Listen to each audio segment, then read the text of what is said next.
الرحمن الرحيم. لن تنالوا البر حتى تنفقوا مما تحبون، وما تنفقوا من شيء فإن الله به عليم. كل الطعام كان حلا لبني إسرائيل إلا ما حرم إسرائيل على نفسه من قبل أن تنزل التوراة. قل فأتوا بالتوراة فاتلوها إن كنتم صادقين. فمن افترى على الله الكذب من بعد ذلك فأولئك هم الظالمون. قل صدق الله، فاتبعوا ملة إبراهيم حنيفا وما كان من المشركين. إن أول بيت وضع للناس للذي ببكة مباركا وهدى للعالمين. فيه آيات بينات مقام إبراهيم، ومن دخله كان آمنا. ولله على الناس حج البيت من استطاع إليه سبيلا، ومن كفر فإن الله غني عن العالمين. قل يا أهل الكتاب لم تكفرون بآيات الله والله شهيد على ما تعملون. قل يا أهل الكتاب لم تصدون عن سبيل الله من آمن تبغونها عوجا وأنتم شهداء، وما الله بغافل عما تعملون. يا أيها الذين آمنوا إن تطيعوا فريقا من الذين أوتوا الكتاب يردوكم بعد إيمانكم كافرين. صدق الله العظيم. السلام عليكم ورحمة الله وبركاته. الحمد لله نحمده ونستعينه ونستغفره ونؤمن به ونتوكل عليه ونعوذ بالله من شرور أنفسنا ومن سيئات أعمالنا. من يهده الله فلا مضل له ومن يضلله فلا هادي له، ونشهد أن لا إله إلا الله وحده لا شريك له، ونشهد أن محمدا عبده ورسوله الذي أرسله الله تعالى بالحق بشيرا ونذيرا وداعيا إلى الله بإذنه وسراجا وقمرا منيرا. أما بعد فأعوذ بالله من الشيطان الرجيم. بسم الله الرحمن الرحيم. لن تنالوا البر حتى تنفقوا مما تحبون، وما تنفقوا من شيء فإن الله به عليم. وقال رسول الله صلى الله عليه وسلم: أفضل العبادة تلاوة القرآن. وقال أيضا: القرآن حجة لك أو عليك. اللهم صل على محمد وعلى آل محمد كما صليت على إبراهيم وعلى آل إبراهيم إنك حميد مجيد. اللهم بارك على محمد وعلى آل محمد كما باركت على إبراهيم وعلى آل إبراهيم إنك حميد مجيد.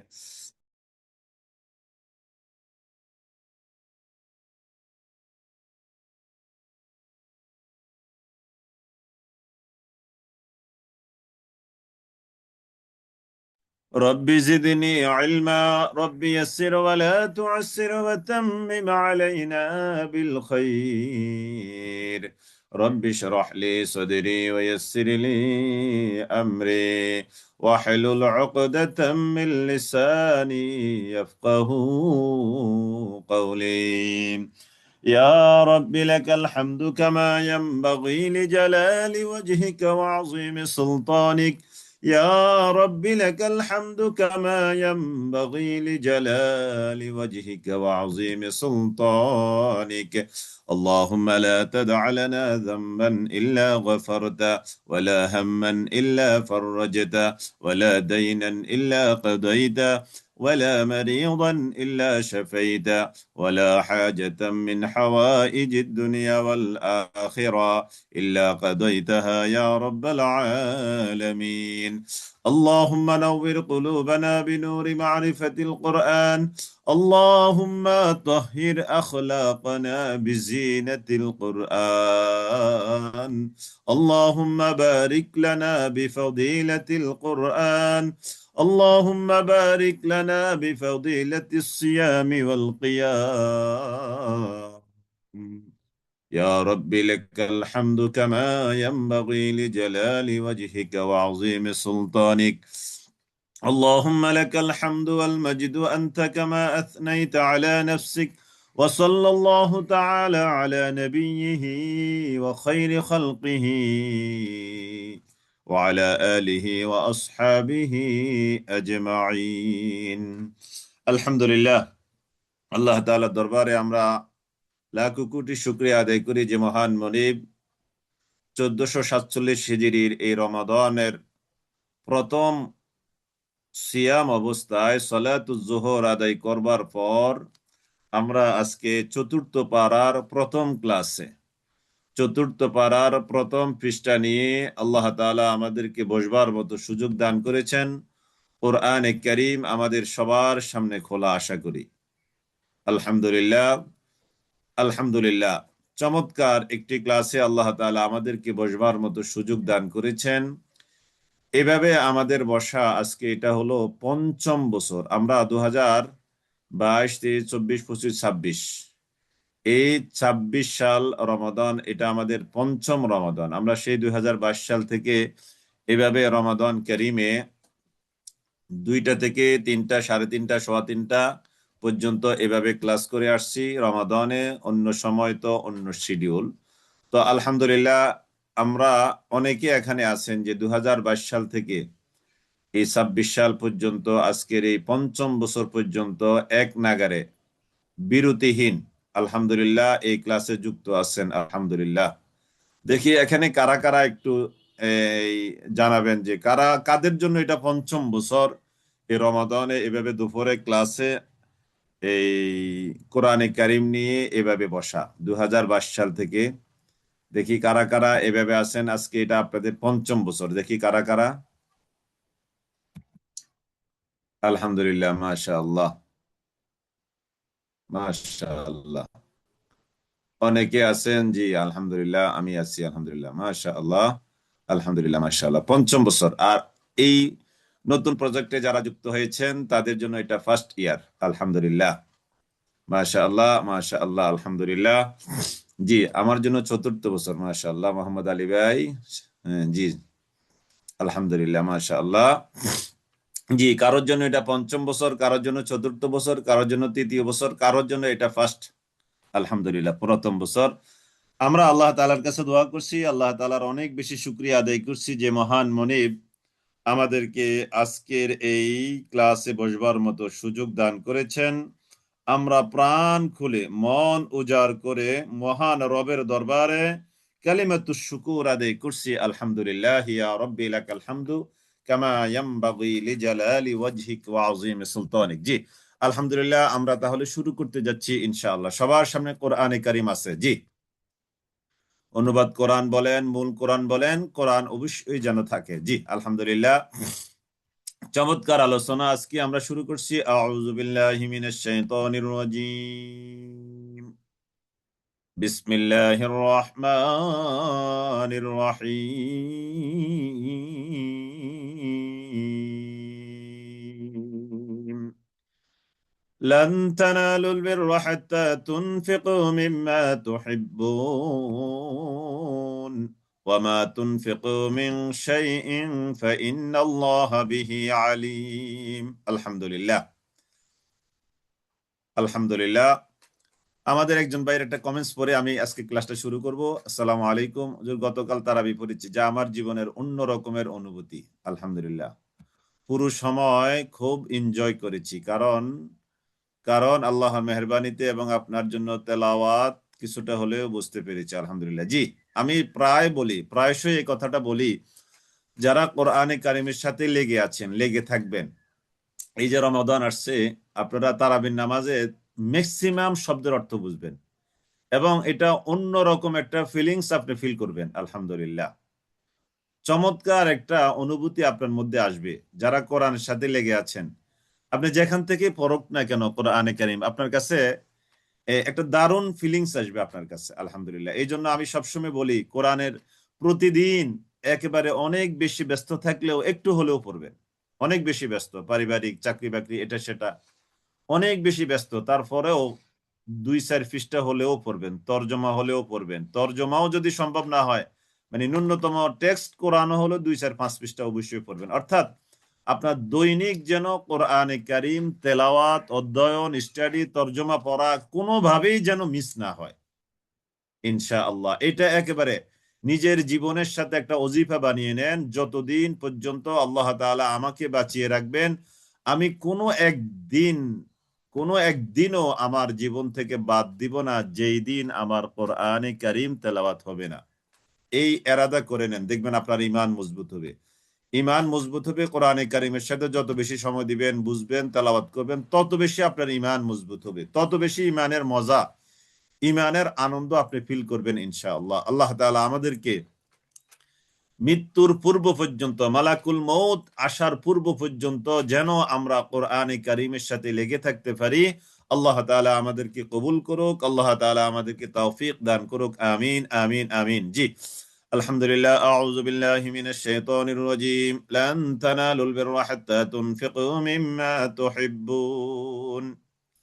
লান তানাল, অবশ্যই তোমরা কখনো পাবে না, আল বিররা, কল্যাণ, নেকি, সওয়াব বা পুণ্য। তোমরা কখনো পুণ্য লাভ করতে পারবে না, তোমরা কখনো কামিয়াব হবে না, দুনিয়াতেও আখেরাতেও কখনোই কামিয়াব হবে না।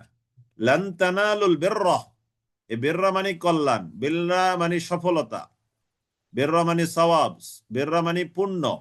লান তানালুল বিররা, তোমরা কখনোই, লান তানালুল বিররা, তোমরা কখনোই সওয়াব পাবে না, পুণ্য পাবে না, সফলতা পাবে না, হোক সেটি দুনিয়ায়, হোক সেটি আখেরাতে। কতক্ষণ পাবে না? যতক্ষণ না হাত্তা তুনফিকু, যতক্ষণ না তোমরা খরচ করবে, মিম্মা তুহিব্বুন, যা তোমরা নিজেদের জন্য প্রিয় মনে করো। তোমাদের প্রিয় জিনিস আল্লাহর রাহে খরচ না করা পর্যন্ত তোমরা কখনো পুণ্য লাভ করতে পারবে না, সফলতা অর্জন করতে পারবে না। ওয়ামা তুনফিকু মিন শাইইন, ওয়ামা তুনফিকু, আর যা তোমরা খরচ করো, মিন শাইইন, কোনো কিছু থেকে, ফাইন্নাল্লাহা বিহি আলিম, নিশ্চয়ই আল্লাহ তাআলা তিনি সব বিষয়ে খবর রাখেন। ফাইন্নাল্লাহ, নিশ্চয়ই আল্লাহ তাআলা, বিহি, সে সম্পর্কে, যা তোমরা খরচ করো, আলিমুন, তিনি খুব অবগত আছে, খুব অবহিত আছেন। তিনি আলিম, আল্লাম, তিনি মহাজ্ঞানী। كل الطعام كان حلا لبني إسرائيل إلا ما حرم إسرائيل على نفسه كل الطعام كان حلا لبني إسرائيل كل الطعام كان حلا لبني إسرائيل كل الطعام, সকল খাবার, কানা ছিল, হিল্লান হালাল, লিবানি ইসরাইল, বনি ইসরাইলের জন্য, বনি ইসরাইলের জন্য সকল খাবার বৈধ ছিল, হালাল ছিল। ইল্লা, তবে, মা হাররামা ইসরাইল, ইল্লা, তবে, মা, যা, হাররামা, হারাম করে নিয়েছিল, ইসরাইল, ইয়াকুব আলাইহিস সালাম। ইয়াকুব আলাইহিস সালামকে ইসরাইল বলা হয়। তো ইয়াকুব আলাইহিস সালাম যা হারাম করে নিয়েছিল তা ছাড়া আলা নাফসিহি, নিজের উপর, আলা নাফসিহি, নিজের উপর, তার নিজের উপর সে নিজে যা হারাম করে নিয়েছে, এছাড়া বাকি সকল খাবার, সমুদয় খাবার এই বনি ইসরাইলের উপরে কি ছিল? হালাল ছিল। কুল্লু তাআমি কানা হিল্লাল লিবানি ইসরাঈল, কুল্লু তাআম, সকল খাবার, কানা হিল্লান, ছিল হালাল, লিবানি ইসরাঈল, বনি ইসরাইলের জন্য, ইল্লা মা হাররাম, ইল্লা ব্যতীত, সারা, এক্সেপ্ট, মা হাররামা, যা সে হারাম করে নিয়েছিল, আলা নাফসিহি, নিজের উপর, ইসরাইল, ইসরাইল, ইয়াকুব আলাইহিস সালাম, মিন কাবলি, কখন তিনি এটা হারাম করে নিয়েছেন নিজের উপর, এই আলোচনাও আসবে, একটু পরে বলবো। মিন কাবলি, পূর্বে, আনতুনাজ্জালাত তাওরাত, তাওরাত নাজিল হওয়ার পূর্বে ইয়াকুব আলাইহিস সালাম নিজের উপর যতটুকু হারাম করে নিয়েছেন, এছাড়া বাকি সকল খাবার বনি ইসরাইলের উপরে হালাল ছিল। কুল ফাতু বিত-তাওরাতি ফাতলুহা ইন কুনতুম সাদিকিন। বল, হে নবী, আপনি বলে দেন, ফাতু, তোমরা নিয়ে আসো, তবে তোমরা নিয়ে আসো, বিত-তাওরাত, তাওরাতকে তোমরা নিয়ে আসো, ফাতলুহা, এনে ওই তাওরাতকে তোমরা তেলাওয়াত করো, ইন কুনতুম সাদিকিন, যদি তোমরা তোমাদের দাবিতে সত্যবাদী হয়ে থাকো। কুল ফাতু বিত-তাওরাতি ফাতলুহা ইন কুনতুম সাদিকিন। বল, হে নবী, আপনি বলে দেন, ফাতু, তোমরা নিয়ে আসো, বিত-তাওরাত, তাওরাতকে, ফাতলুহা, অতঃপর এনে তোমরা তা পাঠ করো, হা, এটা মাফউল অবজেক্ট, ওই তাওরাতটাকে তোমরা পাঠ করো, ইন কুনতুম সাদিকিন, তোমরা তোমাদের দাবিতে যদি সত্যবাদী হয়ে থাকো, তাহলে লান তানালুল বিররা হাত্তা তুনফিকু মিম্মা তুহিব্বুন। আবারও শাব্দিক তর্জমাটা, যেহেতু প্রথম ক্লাস একটু বেশি সময় দিতে পারবো, যেহেতু রিভিশন নাই আজকে। লান তানালুল বিররা, লান তানালু, কখনোই তোমরা পাবে না, প্রাপ্ত হবে না, আল বিররা, কল্যাণ, নেকি, সাওয়াব বা পুণ্য, বা সফলতা, বা সফলতা, বা সফলতা, তোমরা কখনোই পুণ্য বা নেকি পাবে না, বা সফলতা পাবে না। এই সফলতা দুনিয়াতেও, এই সফলতা আখেরাতেও, না দুনিয়ার সফলতা পাবে আর না আখেরাতের সফলতা পাবে। তাহলে শর্তটা কি? হাত্তা তুনফিকু, যতক্ষণ না তোমরা খরচ করবে, যতক্ষণ পর্যন্ত না খরচ করবে, মিম্মা তুহিব্বুন, তোমাদের প্রিয় জিনিস, তোমাদের ভালোবাসার জিনিস, আল্লাহর রাহে খরচ না করা পর্যন্ত তোমরা কখনোই সফলতা পাবে না। ওয়ামা তুনফিকু মিন শাইইন, আর তোমরা যা কিছুই খরচ করো না কেন, ফাইন্নাল্লাহা বিহি আলিম, নিশ্চয়ই আল্লাহ তাআলা তোমাদের এই খরচ সম্পর্কে তিনি খুব ভালো করেই জানেন। কুল্লু তাআম, সকল খাবার, ছিল, কানা, ছিল, হিল্লান, হালাল, হিল্লান মানে হালালান, লিবানি ইসরাইল, বনি ইসরাইলের জন্য, ইল্লা, তবে, মা হাররামা, মা মানে যা, হাররামা, তিনি হারাম করে নিয়েছেন, ইসরাইল, ইসরাইল, ইয়াকুব আলাইহিস সালাম, আলা নাফসিহি, নিজের উপর, নিজের উপরে তিনি যা হারাম করে নিয়েছেন, তা ছাড়া বাকি সকল খাবার ইয়াকুব আলাইহিস সালামের উম্মত, কওম, সম্প্রদায় তথা বনি ইসরাইলের উপরে কি ছিল? হালাল ছিল। তিনি কখন হারাম করে নিয়েছেন?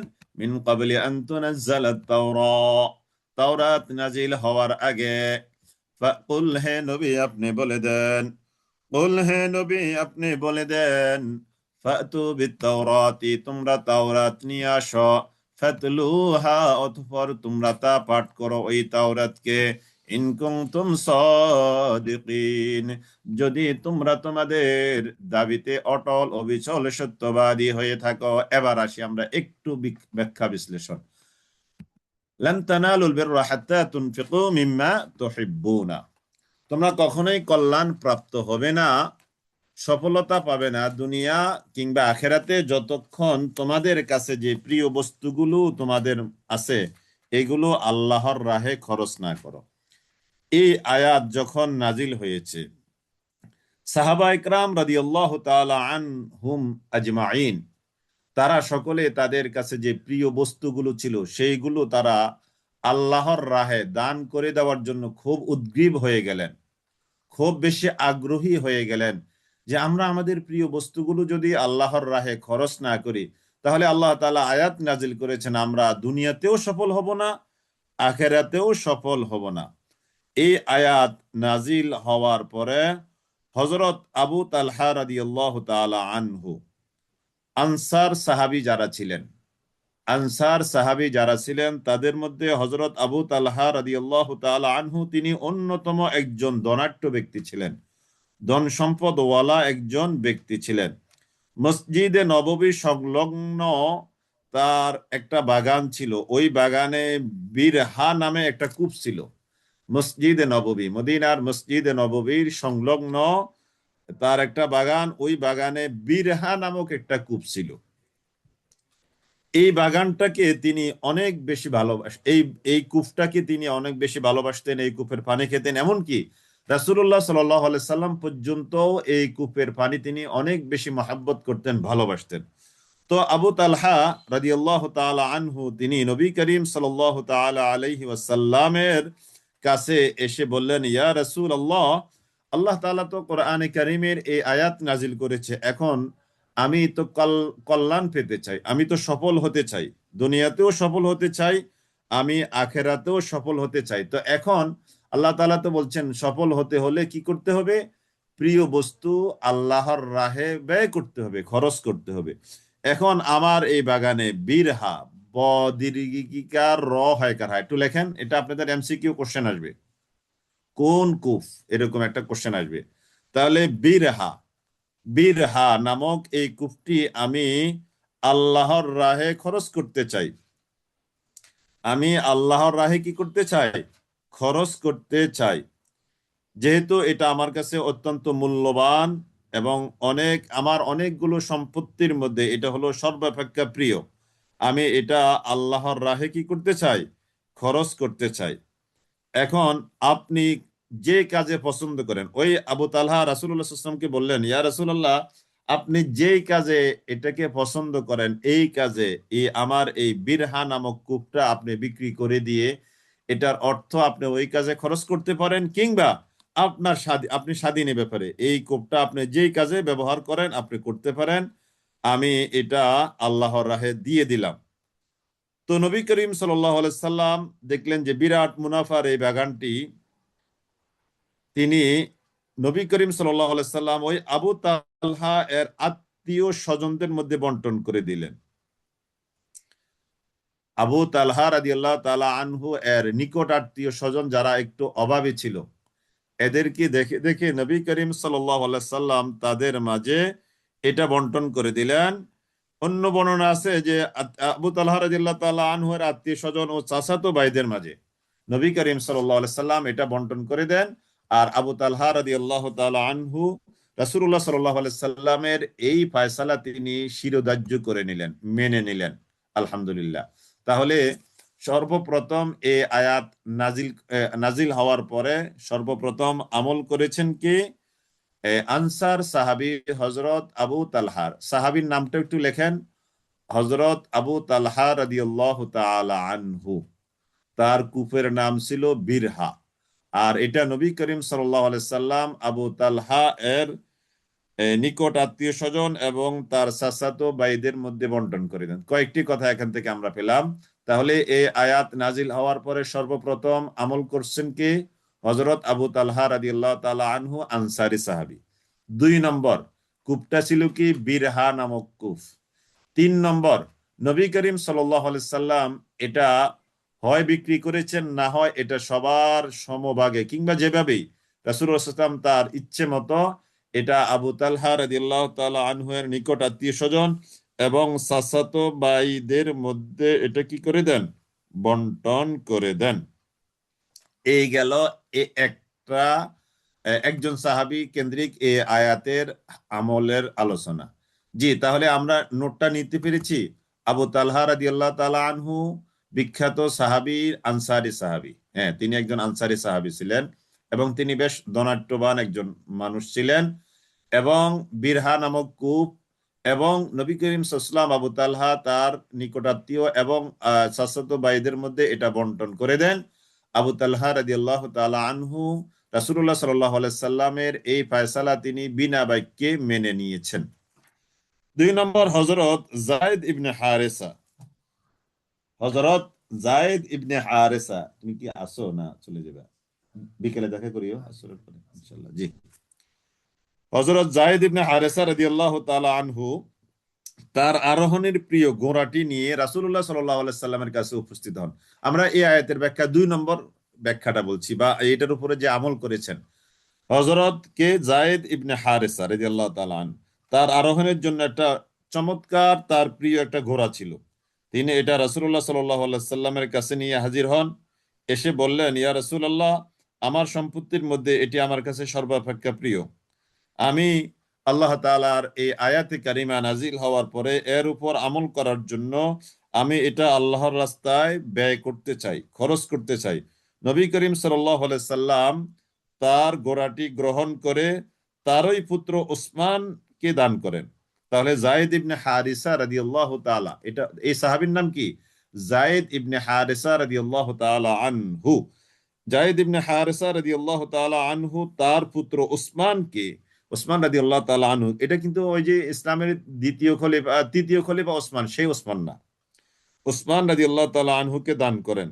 দান করা এই ঘোড়াটি যখন আবার ঘুরে বাবার ঘরে, অর্থাৎ এই যায়েদ ইবনে হারেসা, যেহেতু রাসূলুল্লাহ সাল্লাল্লাহু আলাইহি ওয়াসাল্লাম এটা নিলেন আর রাসূল নিয়ে যায়েদ ইবনে হারেসা এর ছেলে ওসমানকে দিলেন, তো ওসমান তো আবার এটা ঘুরে বাড়িতে নিলেন। এখন এই দানটা নিজের ছেলের মাধ্যমে আবার যখন নিজের ঘরে আসলো, তখন ওসমান রাদিয়াল্লাহু তাআলা আনহু মনটা একটু খারাপ হয়ে গেল, যে তিনি মনক্ষুণ্ণ হলেন। তিনি চিন্তা করলেন, আমি এটা আল্লাহর রাস্তায় দান করলাম, আবার ওই দানের জিনিসটাই আবার আমার ঘরে ফিরে আসলো, এটা তার কাছে খারাপ লাগলো।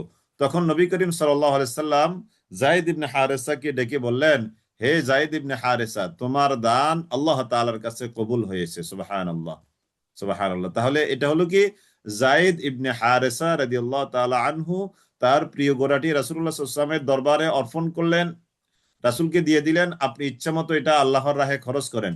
তখন যায়েদ ইবনে হারিসা রাদিয়াল্লাহু তাআলা আনহু এর ছেলে উসমান রাদিয়াল্লাহু তাআলা আনহুকে রাসূলুল্লাহ সাল্লাল্লাহু আলাইহি ওয়াসাল্লাম এই ঘোড়াটি দান করলেন।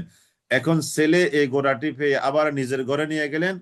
যায়েদ ইবনে হারিসা এটা দেখে মনক্ষুণ্ণ হলো, তার ইচ্ছা হলো, আমি যে দানটা করেছি এটা যদি আবার আমার ঘরে ফিরে আসে তাহলে এটা আবার কেমন হয়ে গেল। তখন রাসূলুল্লাহ সাল্লাল্লাহু আলাইহি ওয়াসাল্লাম যায়েদ ইবনে হারিসাকে ডেকে বললেন, হে যায়েদ ইবনে হারেসাকে ডেকে বললেন যে তোমার এই দানটা আল্লাহ তাআলা কবুল করেছেন। সুবহানাল্লাহ। এখান থেকে আমরা একটা কথা নিতে পারি, সেটা হলো যে এখান থেকে আমরা একটা কথা নিতে পারি, যে সেটা হলো যে আমরা অনেক সময় নিজেদের দান সদকা, টাকা পয়সা, এগুলো দূরের মানুষদেরকে দান করাতে বেশি সওয়াব আছে এটা মনে করি। নিজের হয়তো ভাই আছে, নিজের হয়তো বোন আছে অভাবী, নিজের বাতিজারা আছে, নিজের বাগিনা বাগনি আছে, নিজের বাতিজি আছে, নিজের খালা আছে, নিজের ফুফা আছে, ফুফু আছে, নিজের চাচা জেঠা আছে, কিংবা একেবারে নিজের বাড়ির চারদিকে প্রতিবেশী আছে, অসহায় অভাবী আছে। আমরা এদেরকে দান করি না, আমরা দান করি ওই অন্য গ্রামে, অন্য দূরে। আমরা এটা মনে করি সওয়াব, তাই না?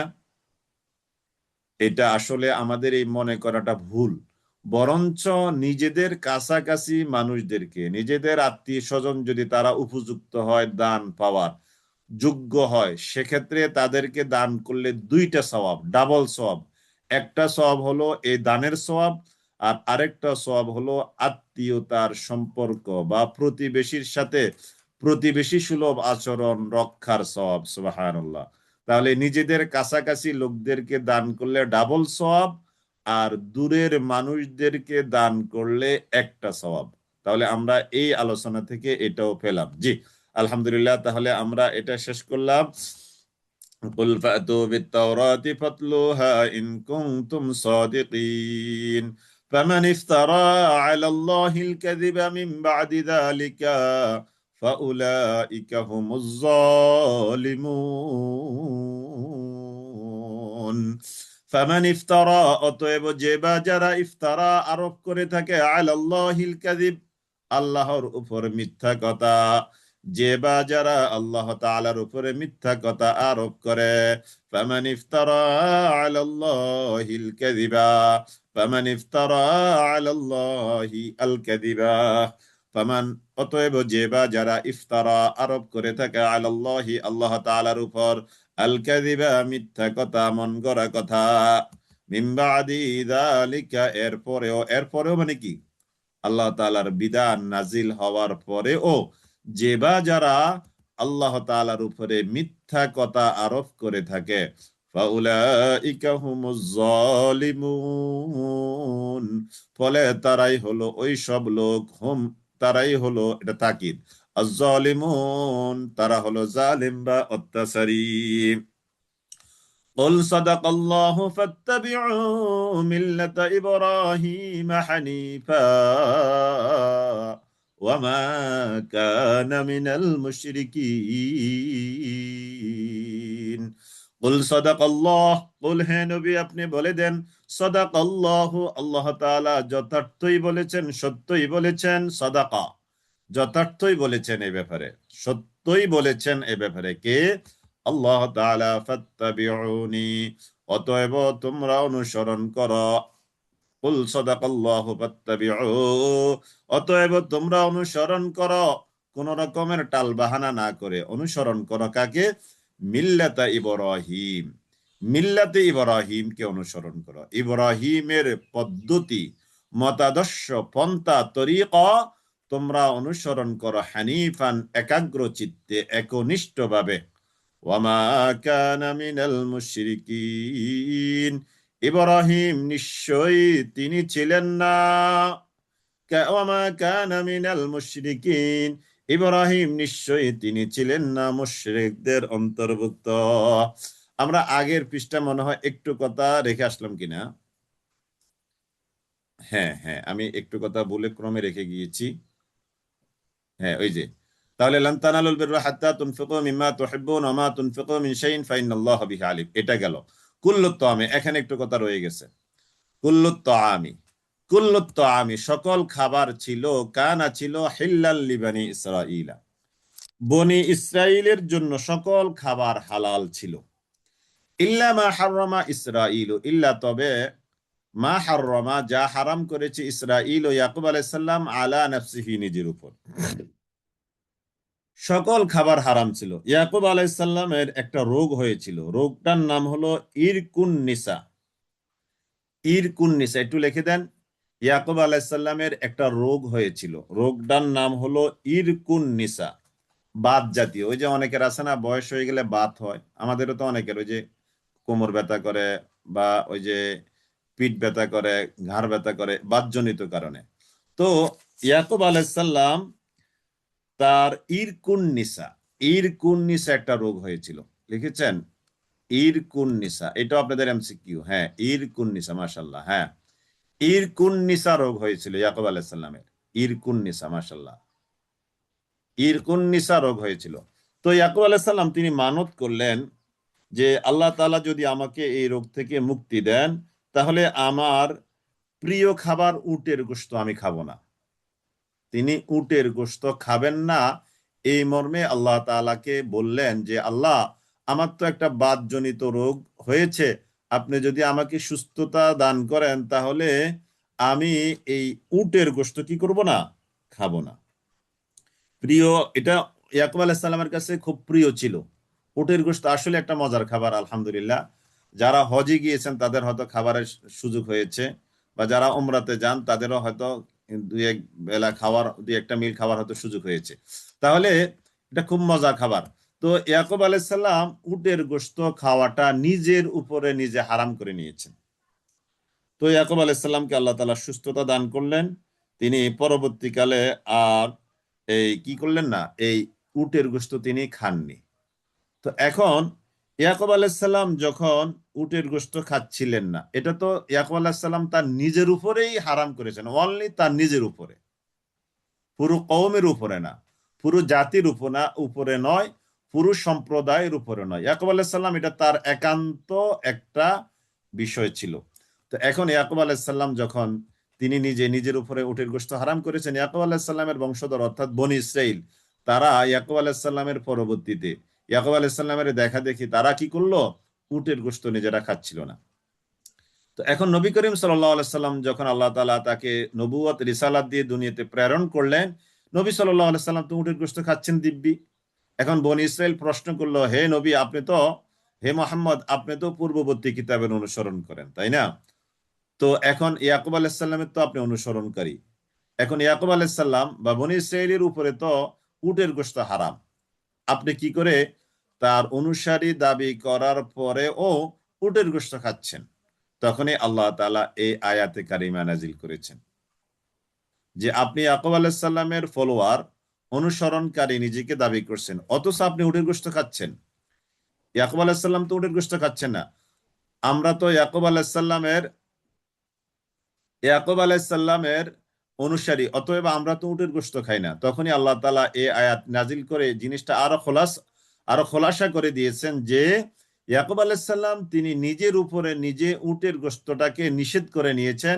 এটা তাওরাতের কোনো বিধান নয় হারাম হওয়ার বা না খাওয়ার, কিংবা আল্লাহ তাআলার তরফ থেকে এটা তাহরিম হওয়ার, হারাম হওয়ার কোনো বিধান আসেনি। অতএব এটা তার একক একটা সিদ্ধান্ত ছিল, তার একক নিজের উপরে। তখনই আল্লাহ তাআলা এই আয়াত নাজিল করে জিনিসটা খোলাসা করে দিয়েছেন যে এটা তাওরাতের কোনো বিধান নয়।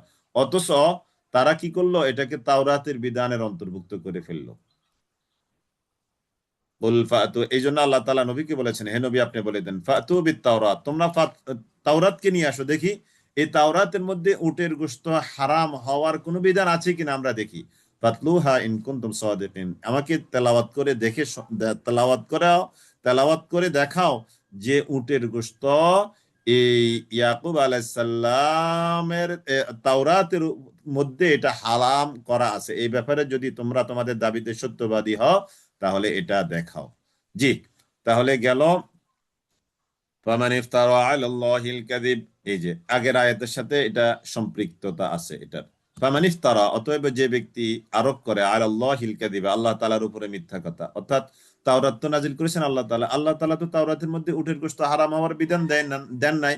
অতএব যারা এটা তাওরাতের রেফারেন্স দিয়ে উটের গোশত হারামের ঘোষণা দিচ্ছে, এটা তো আল্লাহ তাআলার উপরে অবশ্যই বড় ধরনের একটা মিথ্যা আরোপ।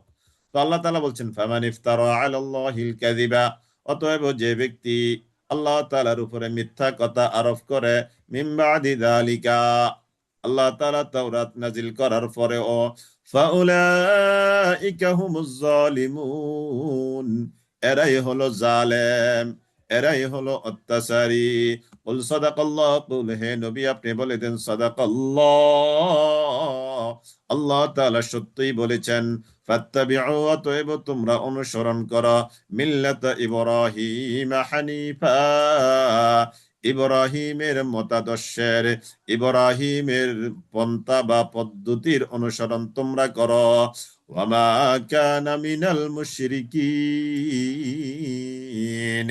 ইব্রাহিম তিনি মুশরিকদের মধ্যে অন্তর্ভুক্ত ছিলেন না। জি, এবার আসছে আরেকটা প্রসঙ্গ। ইব্রাহিম আলাইহিস সালাম যেহেতু এখানে আলোচনা আসছে, তো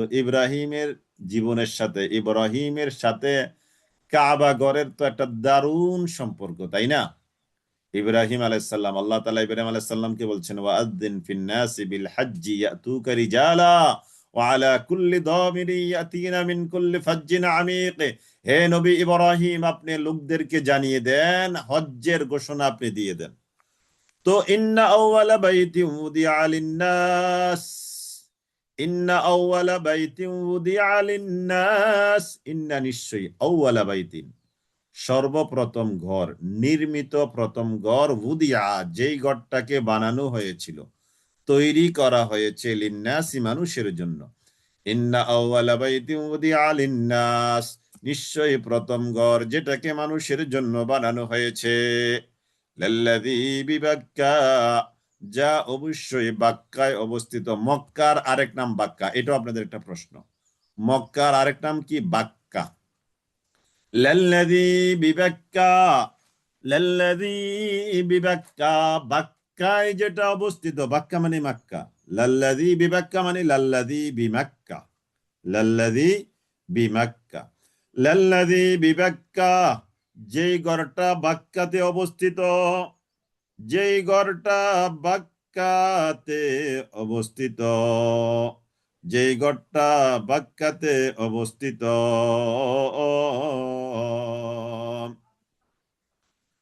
লাল্লাযী বিবাক্কা মুবারাকা, যেটি বরকতময়। মুবারাকা, যেটি বরকতময়। এই মক্কার আরেকটা নাম বাক্কা কেন? এটার কয়েকটা কারণ আছে। বাক্কা হলো বীর, যেখানে জ্যাম লাগে। কি লাগে? জ্যাম লাগে। যেমন ঢাকা শহর তো একটা জ্যামের নগরী, তাই না?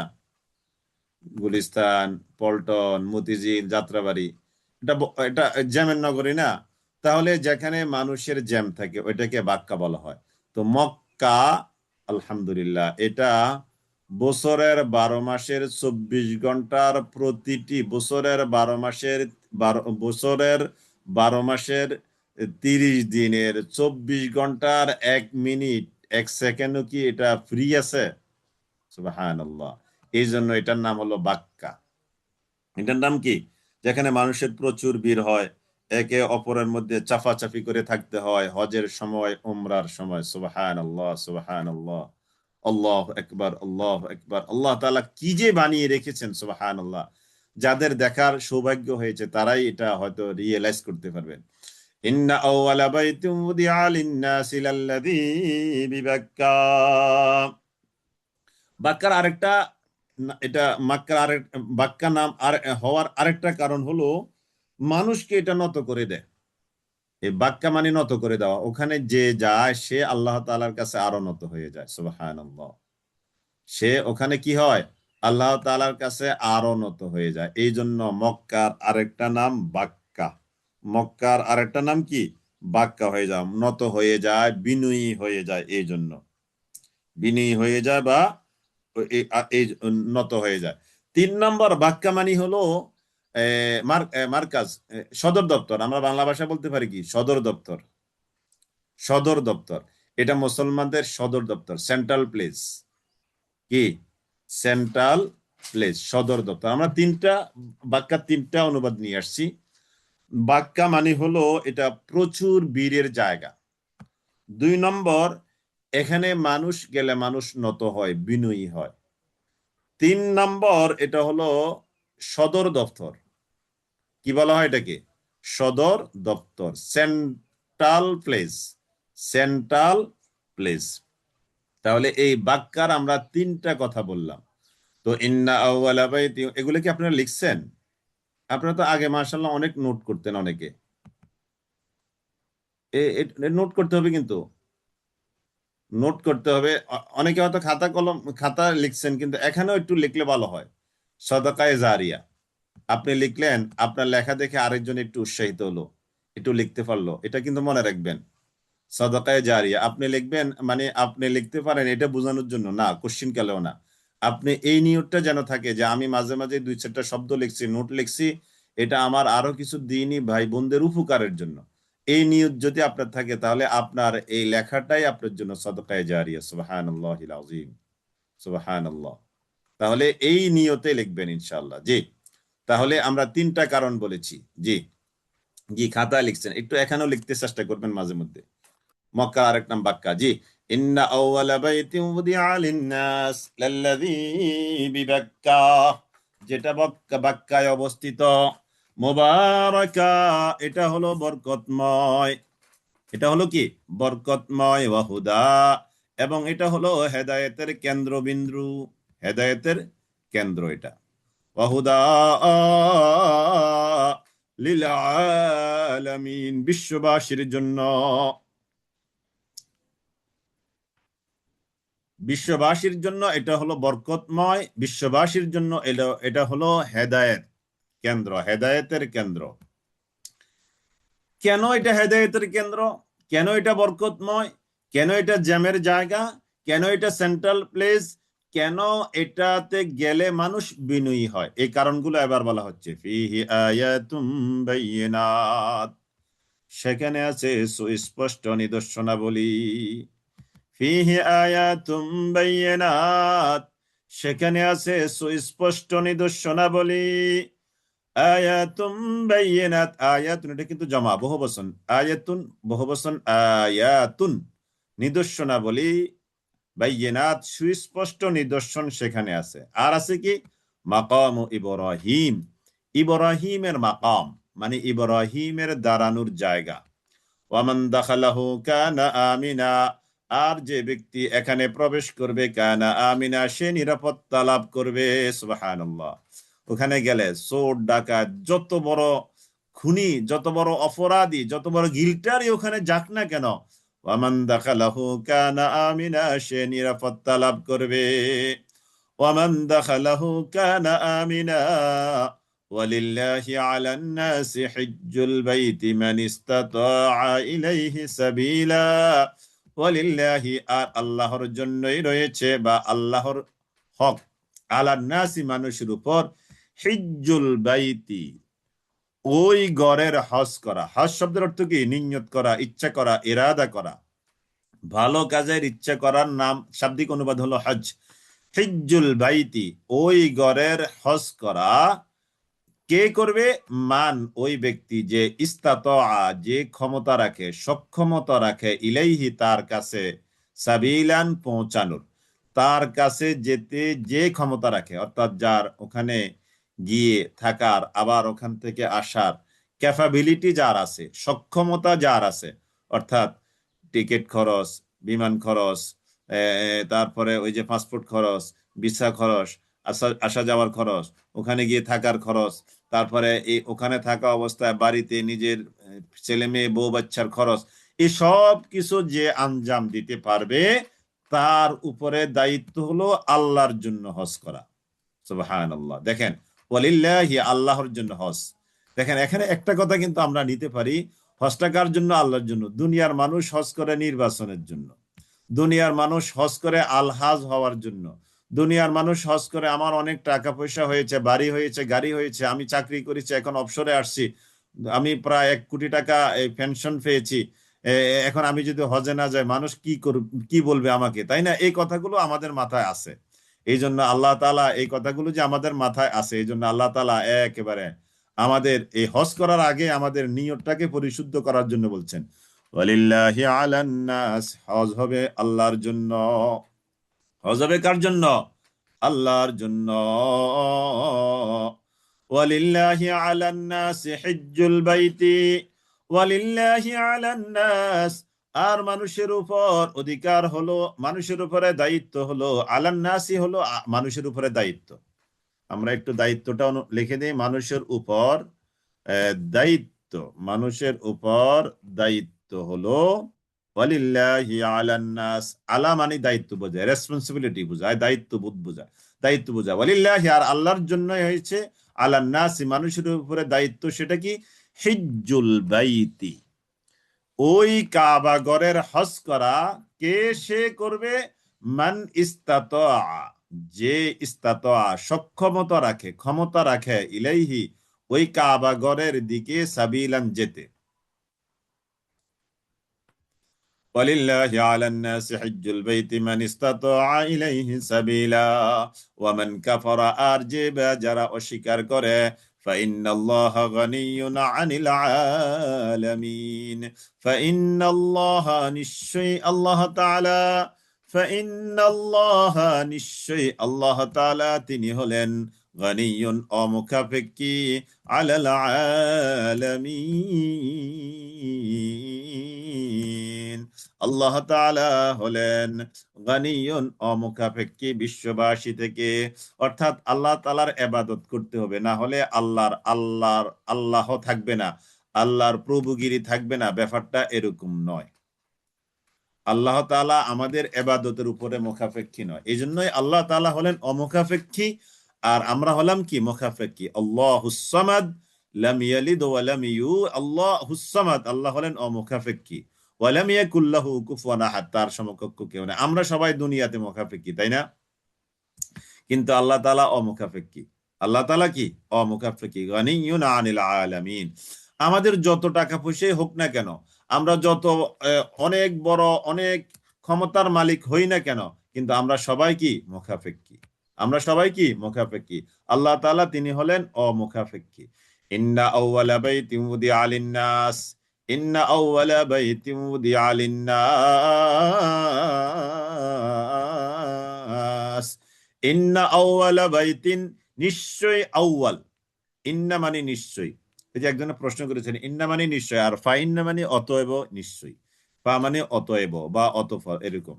তো এখানে হলো ইন্না, ইন্না মানে নিশ্চয়, আউয়ালা মানে সর্বপ্রথম, আউয়াল, বাইত গড়, প্রথম গড়, নির্মিত প্রথম গড়। এই পৃথিবীর ইতিহাসে সর্বপ্রথম নির্মিত গড় হলো এই কাবাগর, এবং এই কাবাগর এটা হলো একেবারে সেন্ট্রাল প্লেস, পৃথিবীর একবারে সেন্টারে। পৃথিবীর একেবারে কোথায়? একেবারে মূল সেন্টারে এই কাবাগর। এই কাবাগর থেকে আপনি চারদিক পৃথিবী সমান দূরত্বের মধ্যে আছে। ইন্না আউওয়ালা বাইতিন, নিশ্চয়ই প্রথম ঘর, উদিয়া যেটাকে বানানো হয়েছে, লিন্নাসি মানুষের জন্য। তাহলে এই প্রথম ঘর এটাকে বানানো হয়েছে মানুষের জন্য। এই জন্য এখান থেকে আমরা যে কথাটা পাই যে আপনি যেখানে কোথাও মনে করেন যে একটা বাসা ভাড়া নেবেন, কিংবা একটা প্লট কিনবেন, কিংবা জায়গা কিনবেন, বাড়ি করবেন, আপনার সর্বপ্রথম মাথায় থাকা দরকার একজন মুমিন মুসলমান ইমানদার হিসেবে এই এলাকার মসজিদটা কোথায়। আমি যে এখানে বাসা ভাড়া নিচ্ছি, মসজিদটা কাছাকাছি কিনা, বা মসজিদে আসা যাওয়ার সুবিধা কেমন, বা আমি যে এখানে একটা প্লট কিনছি কিংবা আমি জায়গা করছি বাড়ি কিনবা, এখানে মসজিদ হবে কিনা। এটা হলো ইমানদারদের মেন্টালিটি থাকা উচিত। কিন্তু আমরা কি করি, অনেকে দেখি মসজিদের খবর নেয় না, আগে নাকি জায়গার দামটা কেমন, এটা কেমন হবে, রাস্তা থেকে দূরত্ব কেমন, ইত্যাদি হিসাবগুলো আমরা করি, কিন্তু মসজিদের হিসাবটা আমরা আনি পরে না। আগে আপনাকে মাথায় রাখতে হবে মসজিদটা কোথায়। আপনি বলবেন যে আমি তো ফিমেল, আমার তো মসজিদ দরকার নাই। না, আপনার জন্য দরকার আছে। আপনার বাসায় পুরুষ মেহমান আসবে, তাদের মসজিদে যেতে হবে না? আপনার ছেলেদের মসজিদে যেতে হবে, আপনার স্বামী মসজিদে যেতে হবে, কিংবা আপনার পরবর্তী জেনারেশন, এখন হয়তো আপনি ফিমেল, হয়তো আপনার ঘরে ছেলে নাই, কিন্তু আল্লাহ তাআলা ছেলে দিবেন না এক সময়।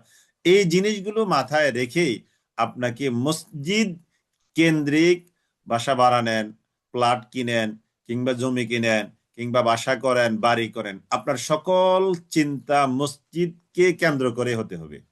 তাহলেই আপনি একজন মসজিদওয়ালা ইমানদার, আলহামদুলিল্লাহ। আর যদি মসজিদের চিন্তাটা আপনার পরে থাকে, তাহলে আপনি হলেন বাসাওয়ালা ইমানদার, প্লটওয়ালা ইমানদার, ওই জায়গা জমিন বাড়িওয়ালা ইমানদার, মসজিদওয়ালা ইমানদার নয়। ইমানদার নরনারীর চিন্তা চেতনা থাকবে মসজিদ রিলেটেড। মসজিদ রিলেটেড আমাদের সকল চিন্তা চেতনা থাকতে হবে, তাহলেই আমরা কামেল ইমানদার হতে পারবো। যার অন্তরটা মসজিদের সাথে নাই, তার ইমানের দারুণ দুর্বলতা আছে, দারুণ ঘাটতি আছে। ইন্না আউওয়ালা বাইতিন উদিআ লিন-নাস লাল্লাযী বিবাক্কা, ওই ঘরটা বাক্কায় অবস্থিত। মুবারাক, এটা হলো বরকতময়, ওয়াহুদা, এবং এটা হলো হেদায়েত, হেদায়েতের কেন্দ্রবিন্দু। লিল আলামিন, তামাম জগতের মানুষের জন্য। কেন কেন? ফিহি আয়াতুম বাইয়িনাত, সেখানে আছে সুস্পষ্ট নিদর্শনাবলী। মাকাম ইব্রাহিম, আছে মাকাম ইব্রাহিম। ইব্রাহিম আলাইহিস সালাম কাবাগরের, আমরা সূরা আল বাকারার এই 19 পৃষ্ঠা পড়েছিলাম, প্রথম পারার, ওয়া ইয ইয়ারফাউ ইব্রাহিমুল কওয়াইদা মিনাল বাইতি ওয়া ইসমাঈলু, যে ওখানে ইব্রাহিম আলাইহিস সালাম কাবাগরের ভিত্তিপ্রস্তর স্থাপন করেছিলেন, যেখানে দাঁড়িয়ে তিনি কাবাগরের ইটের গাঁথুনির কাজ করেছেন, যেটা আমাদের দেশে ওই যে রাজমিস্ত্রি মাসাদে বা টেবিল চেয়ারে দাঁড়িয়ে গাঁথুনির কাজ করে না, ওইটা আর কি। তো ইব্রাহিম আলাইহিস সালাম যেখানে দাঁড়িয়ে কাজ করেছেন ওইটাকে বলা হয় কি? মাকামে ইব্রাহিম, মাকামে ইব্রাহিম। এই মাকামে ইব্রাহিমকে গবেষণা করে লিফট আবিষ্কার হয়েছে। তো ফিহি আয়াতুম বাইয়িনাতুম মাকামু ইব্রাহিম, এটি হলো ইব্রাহিম, মাকামে ইব্রাহিম, ইব্রাহিমের দাঁড়ানোর জায়গা। এটা এখনো কাবাগরের পূর্ব প্রান্তে।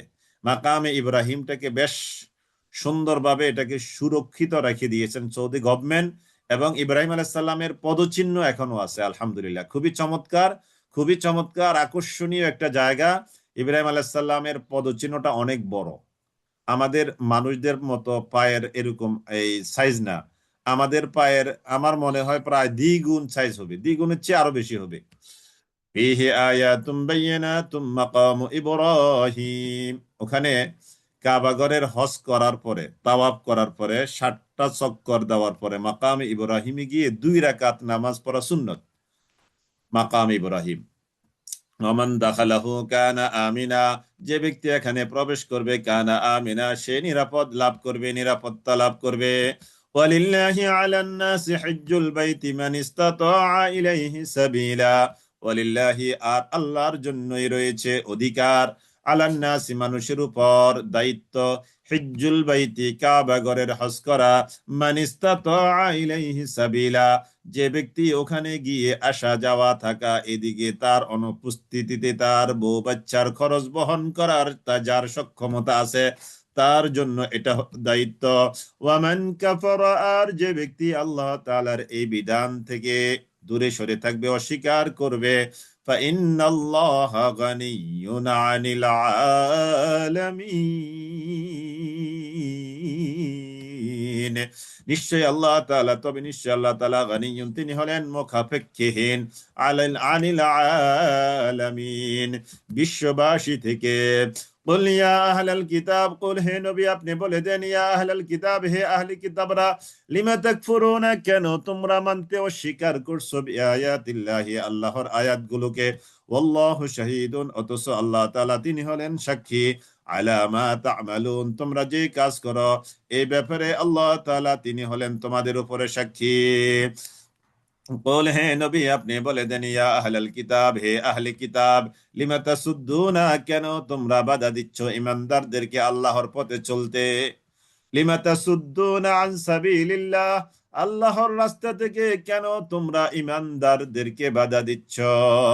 কুল ইয়া আহলাল কিতাব লিমা তাসুদ্দুনা আন সাবিলিল্লাহ মান আমানা, যে তাকে, যে আমানা ঈমান এনেছে, তাবগুনাহা, তাতে অনুসন্ধান করে যাচ্ছ তোমরা, মান আমানা তাবগুনাহা ইওয়াজা, বক্রতা, ওয়া আনতুম শুহাদা, অথচ তোমরা নিজেরাই তো এর সাক্ষী।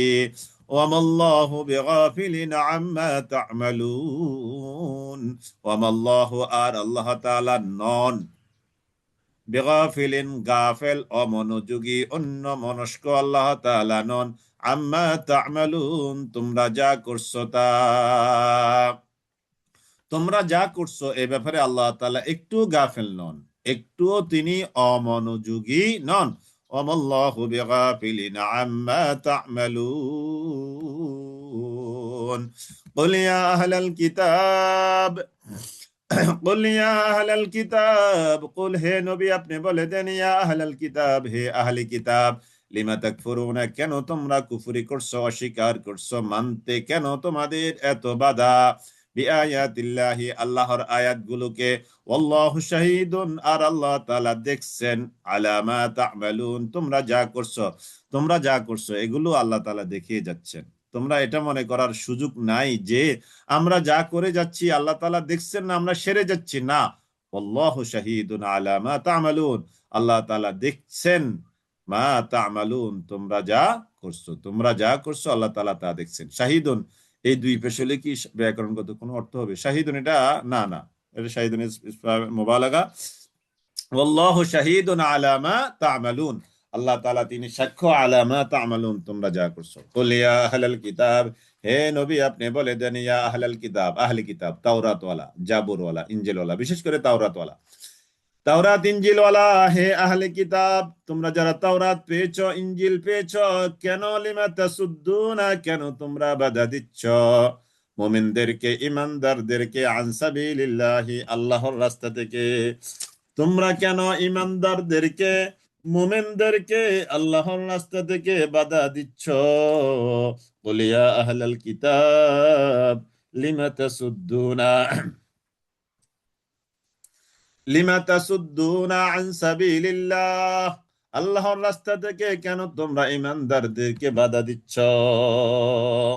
মান আমানা, যে ঈমান এনেছে তাকে, তাবগুনাহা, তোমরা তো খুঁজছো, খুঁজে বেড়াচ্ছ, তোমরা তালাশ করছো, তাবগুনাহা, তাতে, এই ইমানদারদেরকে আল্লাহর রাস্তা থেকে বাধা দেওয়ার মধ্যে তোমরা খুঁজছো, এওয়াজা, বক্রতা। তোমরা বক্রতা সৃষ্টির জন্য মানুষদেরকে, ইমানদারদেরকে আল্লাহর রাস্তা থেকে বাধা দিচ্ছ।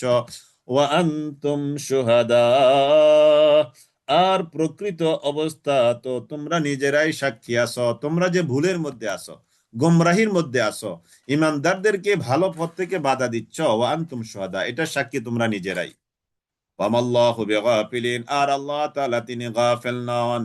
আম্মা তা'মালুন, যা তোমরা করছো এই ব্যাপারে আল্লাহ ওয়ামাল্লাহু বিগাফিলিন, আল্লাহ তাআলা মোটেও গাফিল নন।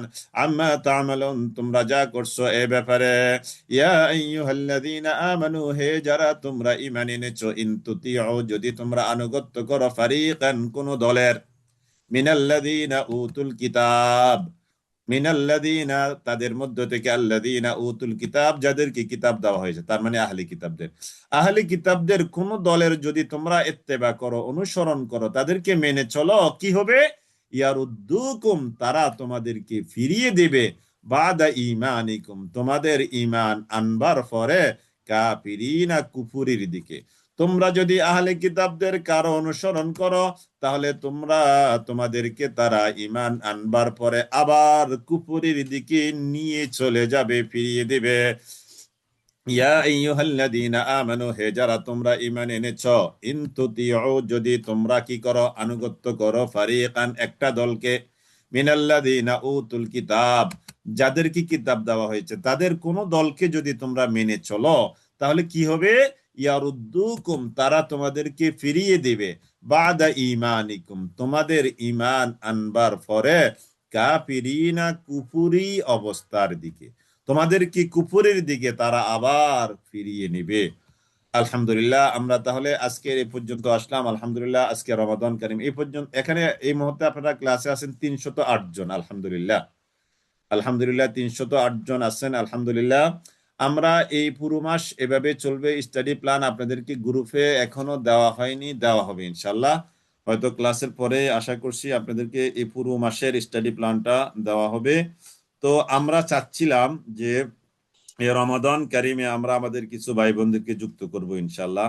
অনেকে যুক্ত হচ্ছেন আপনারা। এখন আমি আপনাদের কাছে অনুরোধ করব, এটা হলো একটা সদকা জারিয়ার কাজ। আপনি নিজে এখানে যুক্ত আছেন, সওয়াবের মালিক হচ্ছেন। আবার আপনার মাধ্যমে যদি আরো 5 জন, 7 জন, 10 জন এখানে যুক্ত হয়, তাহলে তাদের দ্বারা যে সওয়াব হবে, তারা এখান থেকে শিখে যতটুকু আমল করবে, ওই আমলের সমপরিমাণ আল্লাহ তাআলা আমার আমল নামায়ও দিবেন, আপনার আমল নামায়ও দিবেন। আলহামদুলিল্লাহ, আদ-দাল্লু আলাল খাইরি কাফাইলিহি। এই জন্য আমি আপনাদের প্রতি উদাত্ত আহ্বান জানাচ্ছি। আপনারা এই যে আজকের গ্রুপের মধ্যেও আছে, ক্লাস নোটিশন মধ্যেও গ্রুপ, আমাদের রেজিস্ট্রেশন লিঙ্কটা আছে। আমি অনুরোধ করব, আমরা একটু ভালো করে আমাদের ভাই বোনদেরকে, আমাদের বোন আছে, আমাদের ভাই আছে, বোনদের ছেলে মেয়েরা আছে, ভাইদের ছেলে মেয়েরা আছে, আমাদের প্রতিবেশী আছে, পাড়াপড়শি আছে, সবাইকে একটু দাওয়াতটা দেন। এটা আমাদের নাজাতের একটা উসিলা হবে ইনশাআল্লাহ, নাজাতের একটা উসিলা হবে। এই রমাদানে আপনি যদি কোনো আরো 10 জন ভাই বোনকে যুক্ত করতে পারেন, তো আপনি যদি 1000 সওয়াবের অধিকারী হন, সাপোজ উদাহরণ, তাহলে এই 10 জন থেকে আপনি আবার 1000 করে 10,000 সওয়াবের মালিক হয়ে গেলেন। সুবহানাল্লাহ, তাহলে আপনার আমলনামা আসলে কত?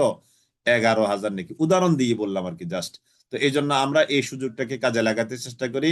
এই রমাদানটাকে আমরা অনেক বেশি ভাবে, অনেক ভালোভাবে আমাদের এই জীবনের সেরা রমাদান হিসেবে বানাতে চাই ইনশাআল্লাহ। ইবাদত করার মধ্য দিয়ে, আল্লাহ তাআলার কাছে কান্নাকাটি করার মধ্য দিয়ে, তাসবিহ তাহলিল দোয়া দুরূদ জিকির আজকার করার মধ্য দিয়ে, তেলাওয়াতে কোরআন করার মধ্য দিয়ে আমরা আমাদের জীবনের সেরা, more productive Ramadan of our life, more productive Ramadan of our life, আমাদের জীবনের সবচেয়ে সেরা প্রোডাক্টিভ রমাদান আমরা বানাতে চাই ইনশাআল্লাহ। আপনারা আমার সাথে সবাই একমত ইনশাআল্লাহ? আমাদের জীবনের সেরা প্রোডাক্টিভ রমাদান। আপনি আগামী বছর রমাদান পাবেন, কোনো নিশ্চয়তা আছে? আপনি একটু দেখেন, আপনার আত্মীয় স্বজন, পরিচিত জনের মধ্যে থেকে গত বছরের রমাদানে অনেকে দুনিয়াতে ছিল, আজকে নাই, তাই না? আমার জানাশোনা, আমার চেনা জগতের মধ্যে অনেককেই আমি গত বছর রমাদানে দেখেছি, আজকের এই রমাদানে নাই, তাই না? তা আজকের এই রমাদানে আমি আছি, আমরা আছি, আপনি আছেন। এই 2027 সালের রমাদানে আমি থাকবো, আমরা থাকবো, কোনো নিশ্চয়তা আছে? নাই, কোনো নিশ্চয়তা নাই। এই জন্য আমরা চাই এই রমাদানটাকে আমাদের জীবনের সেরা প্রোডাক্টিভ রমাদান বানাতে। এই জন্য 1 নম্বর কাজ হলো এই দাওয়াতি কাজটা, এই কোর্সের দাওয়াতি কাজটা একটু বেশি করে করবেন। 2 নম্বর, তেলাওয়াত তেলাওয়াত তেলাওয়াত। এই ফেসবুকিং করে, অনলাইনে সময় দিয়ে সময় নষ্ট করা, রাজনীতিক এ সমস্ত ইনফরমেশন নেওয়ার মধ্যে খুব বেশি ফায়দা নাই। তো রাজনীতিতে এখন নির্বাচন চলে গেছে, এখন তো মোটামুটি একটা সরকার আসছে, এখন আর রাজনীতিতে আমাদের সময় দেওয়ার সময় নাই। মোবাইলে, ফেসবুকে, অনলাইনে সময় টোটালি অফ করে দেন। প্রতিটা মিনিট, প্রতিটা সেকেন্ড আল্লাহর জন্য। প্রতিটা মিনিট, প্রতিটা সেকেন্ড কার জন্য? আল্লাহর জন্য। এবাদতে কাটাই। আল্লাহ তাআলা আমাদেরকে তৌফিক দান করুক। আমিন আমিন আমিন। ওয়া আখিরু দাওয়ানা আনিল হামদুলিল্লাহি রাব্বিল আলামিন। সুবহানাকাল্লাহুম্মা ওয়া বিহামদিক আশহাদু আল্লা ইলাহা ইল্লা আনতা আস্তাগফিরুকা ওয়া আতুবু ইলাইক। ওয়াসসালামু আলাইকুম ওয়া রাহমাতুল্লাহি ওয়া বারাকাতুহু।